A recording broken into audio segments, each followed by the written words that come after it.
We're doing an At&t fiber build out. My name is John Turrentine, and I'm the safety manager at Construction by Camco out of Joliet, Illinois.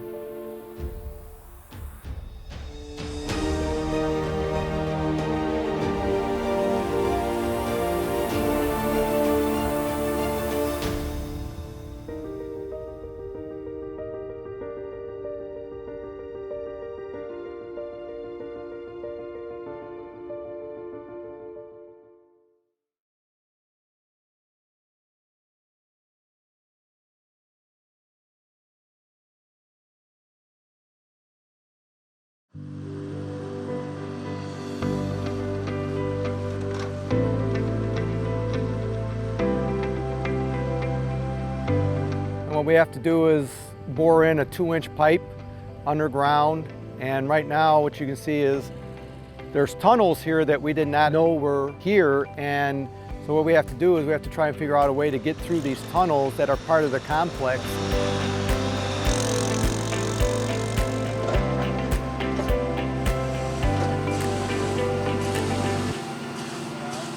So right now we're trying to core bore through the tunnel to see if we can actually get a path through the tunnel so that we can continue our bore in one piece all the way. It's about 450 feet total. When we received the job from At&t, I drew up the locates, called the locates, put the locates into the system.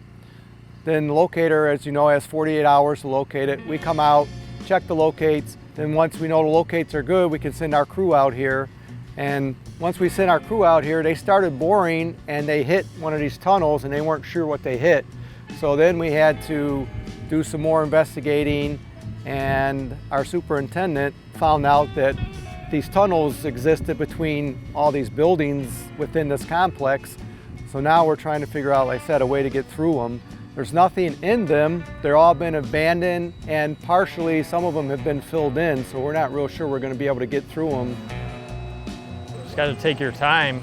If you feel something, you need to stop and check out what it is really well. I mean, we've run into a couple unlocated duck runs out here, ComEd duck runs. Didn't even know they were in the ground. They're abandoned, so there's no lines in them active, but I mean, there could have been. I mean, locators make mistakes, and you always have to be up on your game. You need to get the big picture before you get started. We got an obstacle here that we have to figure out exactly what it is. And the only thing in the tunnels at this point in time are old steam pipe that probably were part of the heating element between all these buildings. Part of the reason why we do have the bigger drills, so it can shoot farther and it has more power to go through concrete and obstacles and stuff like that, which we have 2 tunnels that we have to cross through and able to get this pipe in for At&t. There's a tunnel down underneath my drill. I'm sitting on it with the drill, but that should be the last tunnel. The only thing we have is utilities here. We have ComEd, we have telephone, and then we have a gas line and a water line on the other side of these cars here. You do cross so many utilities and so many different ground elevation changes that, I mean, if you're not good at your job, you're gonna struggle. And the only way you're really going to get good at your job is by going out and doing it.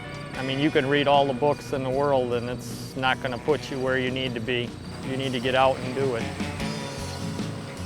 There's always obstacles that you run into. Very seldom do you have a nice clean path where you just shoot and go. We've ran into old building foundations that nobody knew were there, steel structures underground that you have no idea that they're there.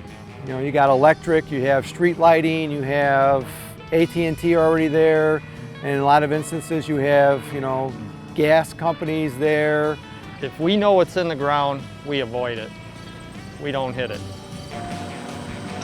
We do not start a job without locates because you have too many things underground that you don't know are there. There are times when things are mismarked, sometimes 2, 3, 4 feet off on the marks. You don't want to hit a fiber or knock a fiber out because, then if you hit say you hit a mark cable, that's on its marks and we hit it, we're liable for the repairs of that and whatever lost production comes from that hit, you know. And same would be from gas or electric. If we knock one of them out, you know, gas can cause an explosion. Hit a big electric, you can cause an explosion, you can cause fire, you can cause a lot of damage.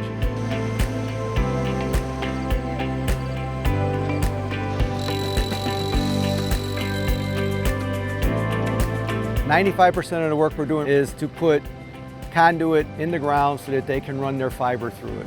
And the conduit is just a protective, basically a protective raceway for the fiber.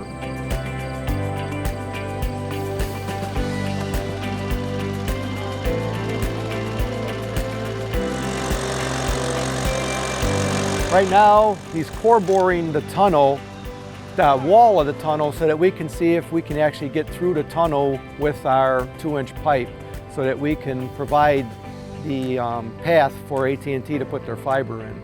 And he got through one side of the wall with no problem. The other side of the wall that he's working on now, we're running into some rebar, so it's going to take a little extra while to get through the rebar.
I believe that a lot of contractors are going out there and they're just doing the job.